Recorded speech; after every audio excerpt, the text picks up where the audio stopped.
செவ்வாய் அப்படின்னு உடனே அவரை குறிப்பிட்டு சொல்றது ரோகன்னு சொல்றாங்க. ரோகன்னா நோயாளி. அதுக்கப்புறமா செவ்வாய் என்பது கடன். பெரிய கடன் ஒண்ணு வரும், இல்லைன்னா பெரிய கடனை இவராவே உருவாக்குவார், ஆனால் யாருக்காச்சும் கடன் கொடுப்பார். அதுக்கப்புறமா பெண்களாக இருந்தால் குடும்ப வாழ்க்கையில மிகப்பெரிய பஞ்சாயத்தை ஏற்படுத்தும். நான் இப்படிலாம் வந்துருவேன்னு எனக்கு தெரியாது, என் ஃப்ரெண்டுகளை நம்பி தான் இறங்கினேன் இந்த விஷயத்துல, அவங்களும் கையை விட்டு ஓடிவிட்டானுங்க. நான் சாகலான்னு ஒரு முடிவு எடுத்து தான் உங்களுக்கு ஃபோன் அடிச்சேன். நீங்க சொன்ன வார்த்தைகள் அப்ப எனக்கு புரியல சார், ஆனா இப்ப நான் நல்லா வந்துட்டேன் சார்.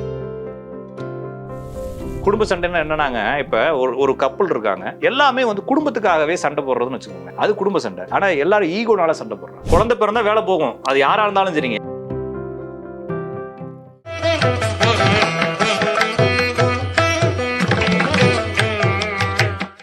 அருமை. இப்போ அடுத்ததாக செவ்வாய் திசையை பற்றி பேசிடலாம். ஸோ 7 வருஷம் வரக்கூடிய திசை செவ்வாய். அப்போ இந்த 7 வருஷத்துல அவங்க எந்த மாதிரி விஷயத்தெல்லாம் கிராஸ் பண்ணுவாங்க, எதுல ஜாக்கிரதையா இருக்கும்? செவ்வாய் அப்படின்னு உடனே அவரை குறிப்பிட்டு சொல்றது ரோகன்னு சொல்றாங்க. ரோகன்னா நோயாளி.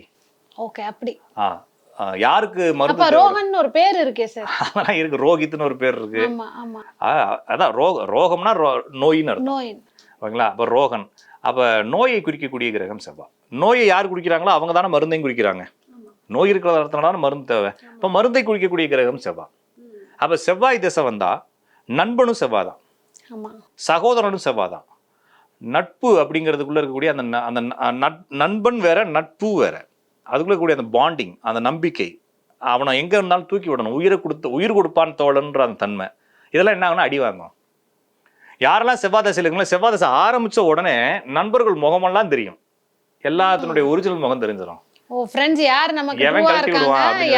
நிறைய நண்பர்களை கழட்டி விட்டுருவாங்க செவ்வாய் தசை ஆரம்பிச்ச உடனே. ஏன்னா இவனுக்கு எல்லாம் ஏமாத்துவானுங்கன்னு இவனுக்கு பயம் வந்துடும். வீட்டுல பெரிய பெரிய நோய்களுக்கான மருத்துவங்கள், அறுவை சிகிச்சை எல்லாம் இப்பதான் நடக்கும். செவ்வாய் தசை நடக்கும் அறுவை சிகிச்சைகள்.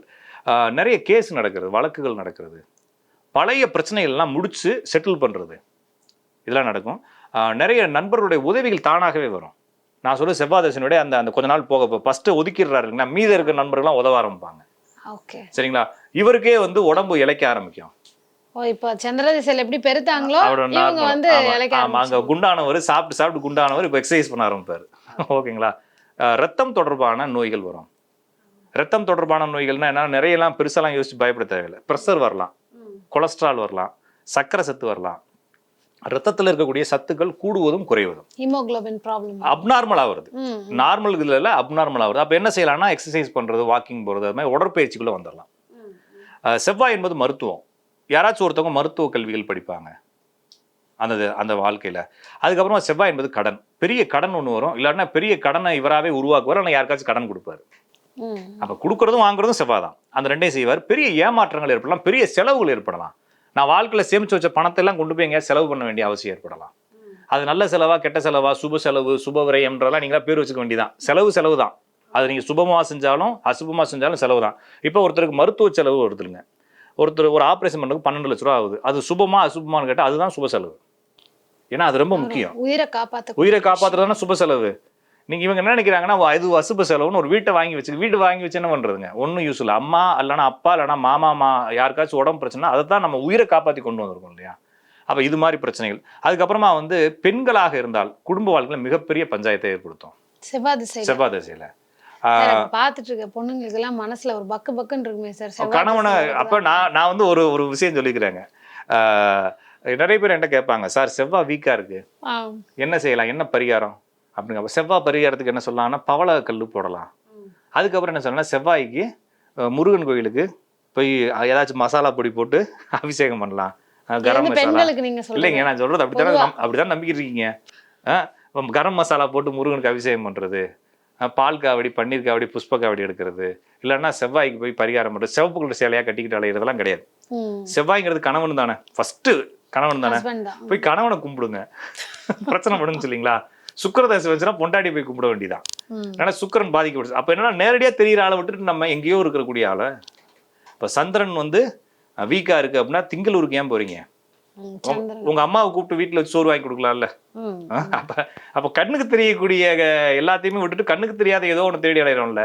அப்போ உங்களுக்கு செவ்வாய் தசை வந்துச்சுன்னா கணவன் சொல்வதை கேளுங்கள். கணவன் சொல்றதை கேளுன்னா அடிமைத்தனமா போக சொல்ல. பரவாயில்ல, அடிமையா போனா இப்போ ஆபீஸ்ல நீங்க ஒர்க் பண்றீங்க, அங்கே எவனோ ஒருத்தன் திட்டிட்டு என்ன செய்வீங்க? அவனை அடிச்சிருவீங்களா? இல்ல. சிரிச்சுட்டு தான் வரீங்க. அப்போ வீட்டுக்காரர் திட்டினா மட்டும் ஏன் இது பண்ணுறீங்க? பரவாயில்ல திட்டிட்டு போ, நீ அவ்வளோதானே ஆசை அப்படின்னு சொல்லிட்டு விட்டுட்டு போகிறதுக்கு இல்லை. அப்போ செவ்வாய் திசையில் கணவன் திட்டினால் கணவனையே கும்பிடுங்கள்னு சொல்ல வேண்டியதான் பரிகாரம் நான் சொல்கிறது சும்மா சொல்கிறேன் விளையாட்டுக்கு. அப்போ என்ன பிரச்சனையோ அந்த பிரச்சனையை தான் சால்வ் பண்ணணும். நான் அடிக்கடி சொல்லுவேன், சார் உங்களுக்கு குடும்ப பிரச்சனை வரப்போகுது சார், கவனம் பாருங்க. என்ன சார் செய்யலாம்? உங்கள் ஒய்ஃபை கூப்பிடுங்க, ஒரு ஹோட்டலுக்கு போங்க, 2 பேரும் அவங்களுக்கு பிடிச்சதை ஆர்டர் பண்ணி சாப்பிட்டுக்கிட்டு, நான் ஒரு ஜோசிகாரன்ட்ட பார்த்தேன், அவன் என்னமோ சொல்லிட்டு போகிறான், ஆனால் அவன் சொல்கிறதுல சில விஷயங்கள் உண்மையாக இருந்துச்சு. உனக்கு எனக்கு சண்டை வரும்னு சொல்கிறான் அவன் அடுத்த வருஷம். ஒருவேளை சண்டை வந்தால் வரட்டும், நான் அதிகமாக பேசிட்டா என்னை மன்னிச்சுக்க, நீ அதிகமாக பேசிட்டா நான் விட்டு கொடுத்துட்றேன் அப்படின்னு சொல்லி ஒரு மியூச்சுவல் அண்டர்ஸ்டாண்டிங் போட்டு சைன் போட்டுறணும் ஒரு பேப்பர். சும்மா சொல்கிறேன். இது ஒரு நல்ல ஐடியாவா தான் இருக்கு. முன்கூட்டி அப்போ ஒரு வருஷத்துக்கு முன்ன ஒரு நாள் சண்டை வரும்போது அந்த ஜோசிக்காரன் இது நம்ப மாட்டாங்கல்ல சார், அது நடக்கிற வரைக்குமே யாரும் இல்லைங்க, நடக்கத்தானே போகுது, நடக்கட்டுமே, தப்பு இல்லையே. நடக்காம போனா சந்தோஷம் தானே. ஒருத்தன் என்னுடைய கிளைண்ட்டுக்கு சண்டை வராமல் போச்சுன்னா எனக்கு சந்தோஷம் தானே. கண்டிப்பாக. நிறைய பேருங்க, நான் தான் சொன்னேன் ஆரம்பத்திலே சொன்னேன் இல்லைங்களா, நிறைய பேர் இப்போ கூட ஒருத்தர் ஒரு மனைவிட்ட மனம் விட்டு பேசுகிறாங்களான்னு தெரியாது, கணவன்கிட்ட மனம் விட்டு பேசுகிறாங்கன்னு தெரியாது, ஒரு அம்மாட்ட தன்னுடைய அன்பை ஒரு பையனால் வெளிப்படுத்த முடியுமான்னு தெரியாது, ஒரு அப்பாட்ட வந்து அப்பா நீங்கள் இல்லாட்டினா நான் இல்லைன்னு சொல்கிறதுக்கு எந்த ஒரு மகனுக்குமே தைரியம் வரல. ஏன் தைரியம் வரலன்னா அது ஒரு சலிப்பை ஒரு மாதிரி கூச்சமாக இருக்கலாம்.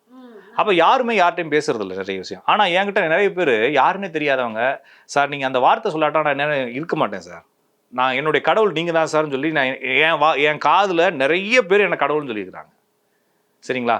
அப்போ இதெல்லாம் நான் பார்த்துட்டு வந்துருக்கிறேன். எனக்கு வந்து இதெல்லாம் பழகி போச்சு. சரிங்களா? எனக்கு எத்தனையோ பேருடைய வாழ்க்கையை சரி பண்ணுறது, எத்தனையோ பேர் வாழ்க்கைக்கு வீணாக போகிறதெல்லாம் தூக்கிட்டு வர்றது. இப்போ நான் ஒன்றும் கடவுளும் கிடையாது, ஒன்றும் கிடையாது. ஆனால் அவங்களுக்கு நான் வந்து தேவையான விஷயங்கள் டைரெக்டாக சொல்கிறேன், அவங்களை பரிகாரம் செய்ய சொல்கிறேன். இந்த இடத்துல பிரச்சனை இருக்குது. அப்போ அவங்க என்ன சொல்கிறாங்கன்னா, இன்னைக்கு காலையில் கூட ஒருத்தர் ஃபோன் போட்டு, சார் என்னுடைய அண்ணன் எனக்கு உதவலை, என் தம்பி எனக்கு உதவலை, என் பொண்டாட்டியுடைய குடும்பத்தில் இருக்கவங்க யாருமே உதவலை, நான் இப்படிலாம் வந்துடுவேன்னு எனக்கு தெரியாது, என் ஃப்ரெண்டுகளை நம்பி தான் இறங்கினேன் இந்த விஷயத்தில், அவங்களும் கையை விட்டு ஓடிப்பிட்டானுங்க, நான் சாகலான்னு ஒரு முடிவு எடுத்து தான் அவங்களுக்கு ஃபோன் அடித்தேன், நீங்கள் சொன்ன வார்த்தைகள் வந்து அப்போ எனக்கு புரியல சார், ஆனால் இப்போ நான் நல்லா வந்துட்டேன் சார், நீங்கள் எப்படி இருந்தாலும் நல்லா இருக்கணும் சார், நான் உங்களை ஒரே ஒரு தடவை நேரில் பார்த்துடணும் சார் சொல்லி நான் வரைக்கும் நான் பார்த்தது கூட இல்லை. அப்போ இந்த அளவுக்கு ஆழமாக ஒரு விஷயத்தை நம்ம பேசுகிறோம் அப்படிங்கிறப்ப இது ஜோசியத்தினால தான் முடியும். இது எல்லா தொழிலும் நான் நிறைய தொழில் பண்ணிக்கிறேன், இந்த ஜோசியத்தில் ஒரு ஆத்மார்த்தமான ஒரு திருப்தி இருக்குது, அதனால தான் தொடர்ந்து ஓட்டிக்கிட்டு இருக்குன்னு வச்சுக்கிறேன். பண்ணுறோம் நம்ம நிறைய பேருடைய லைஃப்பில் நம்ம விளக்கேற்றி வைக்கிறோம்னு நம்ம சொல்கிறோம் இல்லைங்களா. விளக்கு நான் சும்மா சொல்கிறேன், அந்த வார்த்தைகள் சரி தெரியலன்றதுனால சொல்கிறேன். அப்போ இது ரொம்ப இன்டீப்பாக போகிறப்ப சிலருடைய லைஃப்பை பார்க்குறோம். அப்போ அவங்களுக்கு நம்ம கவுன்சிலிங் கொடுக்கும்போது என்ன சொல்கிறோம்னா, இதை சரி பண்ணவே முடியாதுங்க, ஹஸ்பண்ட் அண்ட் ஒய்ஃப் பிரச்சனையை எப்படி சரி பண்ணுறது, 2 பேரும் அறிவாளிகள் தானே, 2 பேருக்கும் அந்த அந்த அந்த யதார்த்தம் தெரியுது இல்லையா, உலக அறிவுகள் இருக்குது, எப்படி பேசினா சண்டை வரும், யார்கிட்ட எப்படி சிரிச்சு பேசணும் தெரியுது, ஆனால் புருஷன் பொண்டாட்டிகிட்ட மட்டும் அப்படி பேச தெரியல. உடனே படக்குன்னு கோவம் வந்து அசிங்கமாக திட்டுறோம் இல்லைங்களா. அது ஏன்னா அது என்னத்துக்காக அப்படி செய்கிறோம், ஒருவேளை நம்ம வாழ்க்கை ஃபுல்லாக அதை கொண்டு போகணுமே, ஒருவேளை நம்ம இல்லை அதுதான் யோசிக்கிறாங்க, இதை கொஞ்சம் விட்டு கொடுத்துட்டோம்னா தலைமையில் ஏறி உட்காந்துட்டா என்ன பண்ணுறதுன்ற பயம் கூட இருக்கலாம். அதனால கூட இந்த உணர்வுகளை சரியாக ஃபீல் பண்ண முடியாமல் இருக்கலாம். அது கணவனுக்கு இருக்கலாம், மனைவிக்கு இருக்கலாம். எத்தனை நாள் நடிக்கிறது, யதார்த்தத்தை வெளிப்படுத்தலான் இருக்கலாம். இல்லாட்டினா இவங்களை நம்ம கடைசி வரைக்கும் கூட்டு போகணுமே, அப்போ சரி பண்ணி கூட்டு போகணுமேன்ற அந்த கோபம் கூட இருக்கலாம். அப்போ எப்படியோ இந்த குடும்ப சண்டையாவது இல்லையா, அதை சரி பண்ணுறதுக்கு ஓப்பன் ஹார்ட்டாக பேசுகிறது தான். ஏன் அப்படின்னா நம்ம எத்தனை வருஷம் வாழ போகிறோன்ற இதெல்லாம் உட்காந்து யோசிச்சிங்கன்னா எத்தனை வருஷம் வாழ்ந்துட போகிறோம். ஃபேமிலி லைஃப் அப்படிங்கிறது நம்மளுடைய லைஃபோட ஸ்பேன் 80 வருஷம்னு வச்சுக்கிட்டிங்கன்னா 40 வருஷம் தூங்கிடுறோம். 40 வருஷத்துல ஒரு 20 வருஷம் தான் வந்து கான்சியஸாக குடும்பத்தை பார்க்குறோம். அதுலேயும் 10 வருஷத்துல இளமைகள் போயிடுது. அப்போ பொதுவாக பார்க்குற ஒரு 10 வருஷம் தான் வந்து ஒரு கணவனும் மனைவியும் ஹாப்பியாக இருக்க போகிறாங்க. அதுக்குள்ளே சண்டையை போட்டு எதுக்கு, சண்டை போடாமல் அந்த ஃபிட்னஸ் வராது. வாழ்க்கை புரிஞ்சுக்கிறதுக்கு எல்லாம் தானே தேவை. அப்போ ஒரு குறிப்பிட்ட வயசு வரைக்கும் சண்டை போடணும், அதுக்கப்புறமா வந்து குடும்ப சண்டையாக மாறிடணும். குடும்ப சண்டைன்னா என்னன்னாங்க, இப்போ ஒரு கப்பல் இருக்காங்க, எல்லாமே வந்து குடும்பத்துக்காகவே சண்டை போடுறதுன்னு வச்சுக்கோங்களேன், அது குடும்ப சண்டை. ஆனால் எல்லாரும் ஈகோனால சண்டை போடுறாங்க, நீ அப்படி நான் அப்படின்னு சண்டை போடுறேன். அப்படி இல்லாமல் நம்ம குடும்பம் எப்படி இருக்கணும், நான் எடுத்த டிசிஷன் சரி நீ எடுத்த டிசிஷன் சரிங்கிறது வேற, அப்படி போட்டால் தப்பு இல்லை. அப்போ செவ்வாய் திசை வரும்பொழுது பெண்களுக்கு குடும்பத்துக்குள்ள சண்டைய ஆரம்பிச்சிடும், கணவன் மேலே பிரச்சனை வந்துடும். கணவன் மேலே பிரச்சனை வருது, கணவனுக்கும் இவங்களுக்கும் சண்டை சச்சரவுகள் வருதுன்னா ஓகே மேனேஜ் பண்ணலாம். கணவனுக்கு உடம்பு பிரச்சனை ஆயிடுச்சுன்னா ஹெல்த் ப்ராப்ளம், கணவனுக்கு வேலை போயிடுறது. அப்போ கணவன் வந்து சிக்கலில் மாட்டிக்கிறது. அப்போ கணவனுக்கு எப்போ சிக்கலில் மாட்டிக்கிறது, ஒரு பொண்ணுக்கு வந்து 29 வயசாகுது, அந்த பொண்ணுக்கு செவ்வாய் தசை ஆரம்பிக்குது, சனி வந்து அவங்களுக்கு வக்ரமாக இருக்குது. அப்போ 29 வயசில் சனி வக்ரமாக இருந்தால் வேலை பறி போகும்னு நம்ம சொல்கிறோம். கரெக்டாக செவ்வாய் தசை வந்துருச்சு, இப்போ செவ்வாய் தசை வீட்டுக்காரருக்கு வேலை போயிடுச்சு, நான் இப்ப இததான் கேட்க வந்தேன். ஏன்னா ஒரு வீட்ல இப்போ ஒரு குழந்தைக்கு சந்திர தசை நடக்கும், ஒருத்தருக்கு செவ்வாய் தசை நடக்கும், ஒருத்தருக்கு இப்போ சுத்தி சுத்தி பாத்தீங்கன்னா இந்த மாதிரி திசைகள் நடக்கும்போது அந்த ஒரு ஆள் மட்டும் கார்னர் பண்ற மாதிரியான விஷயம் அப்படிலாம் இல்லைங்க, அப்படிலாம் நடக்காதுங்க. இப்போ ஒரு ஆள் இப்படி கார்னர் பண்ணுவாங்க. இது வந்து ஒரு ஒரு காஃபி மாதிரி தான். அந்த காஃபிக்குள்ள வந்து பால், சுகரு, காஃபி தூள்லாம் இருக்க மாதிரி ஒரு குடும்பம் கலந்து தான் இருக்கு. தனித்தனியா இல்லை. டம்ளர்ல காஃபி எடுக்கிறோம்னா தனித்தனியாலாம் இல்லை, எல்லாம் கலந்து இருக்குன்றப்ப அது யார் மேலே நடக்குதுன்னு யாருக்கும் புரியாது. இப்போ ஒன்னாலதான் உன் தசைனாலதான் எனக்கு இது நடக்குதுன்னு யாருனாலையும் புரிஞ்சுக்க முடியாது. நம்ம தானே இப்போ பேசிக்கிட்டு இருக்கோம். நிறைய பேர் சொல்றாங்க உன் குழந்தை பிறந்தனும் எனக்கு அதிர்ஷ்டம், உன் குழந்தைனாலதான் நீ இப்ப இதை அனுபவிக்கிற அப்படின்னு சொல்லி அது எல்லாமேங்க, எல்லா குழந்தை பிறந்தா வேலை போகும். அது யாரா இருந்தாலும் சரிங்க, என்ன தசை நடந்தாலும் குழந்தைக்கு மட்டும் இல்ல மனைவிக்கும் சொல்றாங்க. அதான் நல்லா இருக்கும்போது சொல்றது கிடையாது, ஒரு பாதிக்கும் போது மன உளைச்சல்ல தானே நம்ம ஜாதகத்தையே எடுக்கிறோம் கையில.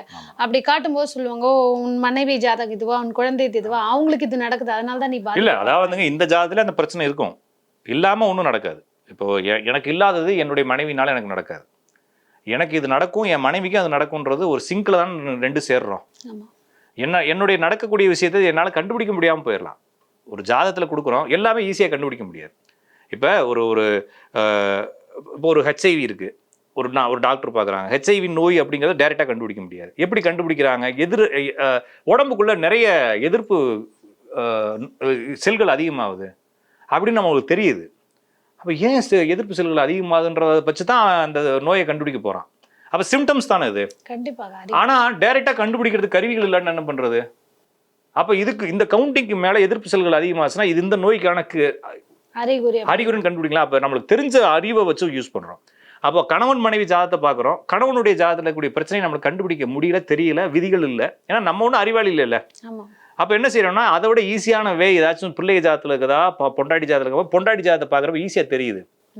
அப்போ இவங்க பிரச்சனையில் மாட்டிக்க போகிறாங்கன்றப்ப அப்போ இவங்கன்றப்ப யாரு? நேற்று ஒருத்தர்கிட்ட கேட்குறேன், நேற்று ஒருத்தர் சொல்கிறாரு, சார் உங்களுக்கு பிஸ்னஸ் பிளான் நல்லா இருக்குது ஆனால் பார்ட்னர்ஷிப் போடாதீங்க. சார் நானும் என் ஒய்ஃபும் தான் சார் பார்ட்னர். ஒய்ஃபும் நீங்களும் ஒன்று தான் சார், 2 பேரும் வேற இல்லைன்னு சொல்கிறேன். அவருக்கு புரியல, திருப்பி சொல்கிறேன், சார் 2 பேரும் ஒன்று தான், 2 பேரும் ஒரே இடத்துல தான் தூங்க போகிறீங்க, ஒரே சாப்பாடு தான் சாப்பிட போகிறீங்க, ஒரே வாழ்க்கை தான் கடைசி வரைக்கும் வாழ போகிறீங்க, 2 பேருக்கு பிள்ளைங்க ஒன்றா தான் பிறக்க போகுது, ஒன்று தான், அது தனியாக பிரிக்காதுன்றப்ப அப்போ என்னன்னா 2 பேரும் ஒன்று தான். அப்போ இந்த ஜாதத்தை பார்க்குறது இந்த ஜாதத்தை பார்க்குறது ஒன்று தான். இதில் தெரியல, இதை பார்க்குறேன், சரிங்களா? அப்போ அவ்வளோதான். அப்போ இதில் ஒருவேளை எனக்கு இன்னும் ஒரு 2 ரூல் சேர்த்து தெரிஞ்சுன்னா இதே பார்த்து சொல்லியிருப்பேன். எல்லா ரூலும் எனக்கு தெரியாது, எல்லா ஜோசியும் எனக்கும் தெரியாது. ஏன்னா நாங்கள்லாம் சும்மா கொஞ்சத்தை தானே வச்சு உருட்டிக்கிட்டு இருக்கோம். அப்போ இதை கண்டுபிடிச்சிக்கிறப்ப நம்ம செவ்வாய் தசை இருக்கக்கூடிய பெண் ஜாதத்தை பார்க்குறப்ப இவங்க கணவருக்கு ஏதோ பிரச்சனை வரப்போகுது. அப்போ கணவன் ஜாதத்தை கொடுமா. அப்போ ஒரு ஜாதத்தை பார்க்குறோம், செவ்வாய் தசை, கல்யாணம் ஆயிடுச்சுல்ல, வீட்டுக்காரருக்கு பிறந்த தேதியை சொல்லு அப்படிங்கிறப்ப அதில் சில விஷயங்கள் தெரியலாம். அப்போ வீட்டுக்காரருக்கு வேலையோ இல்லைன்னா ஏதோ வழக்கோ வரப்போகுது, பார்த்து பத்திரமா இரு அப்படின்னு சொல்கிறோம். அப்போ பிள்ளை ஜாதத்தை பார்க்குறோம், சூரிய தசை நடக்குது, அப்பாவுக்கு பயமாக இருக்குது, பார்த்து பத்திரமா இரு. சூரிய தசை நடக்குது, அவங்க அம்மா ஜாதத்தை கொடுத்தப்ப செவ்வாய் தசை நடக்குது, இவருக்கு குரு தசை நடக்குது. அப்போ ஏதோ ஒரு பஞ்சாயத்து மாற்றப்போகுது. அப்போ இது என்ன பஞ்சாயத்துன்றது எனக்கும் தெரியாது, நான் வந்து அனுமானிக்கிறேன். இதுக்கு முன்னால் நடந்த தரவுகளை சேர்த்து வச்சுட்டு இந்த மாதிரி வரலாம், இந்த மாதிரி வரலாம், இந்த மாதிரி வரலாம், ஒரு 2-3 ஐட்டங்களும் கொடுக்குறேன். அதுக்குள்ளே கான்சியஸாக இருங்க சார். எது கரெக்டாக சொல்லுங்க தெரியாது. நான் எவ்வளோ ஓப்பன் டாக்காக பேசுகிறேன், நான் இது தெரிஞ்சிருக்கும் யாருக்குமே எதுவும் தெரியாதுங்க, ஒரு அனுமானம் தானே. அந்த அனுமானத்தில் நான் உங்களுக்கு கைட் பண்ணுறேன். இதுக்குள்ளே ப்ரிப்பேராக இருங்க. ப்ரிப்பேராக இருங்கன்னா தடுக்க முடியுமா?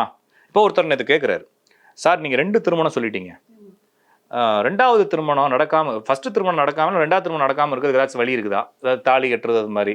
சார் நீங்கள் வந்து ஒரு கேம் விளாட்றீங்க, 2nd ரவுண்டுக்கு எப்போ போவீங்க? ஃபஸ்ட்டு முடிச்சாதான் போக முடியும். ஃபஸ்ட்டு முடியணும், முடியாமல் நடக்காது. அப்போ ஜாதத்தில் இருந்தால் நடக்கும்.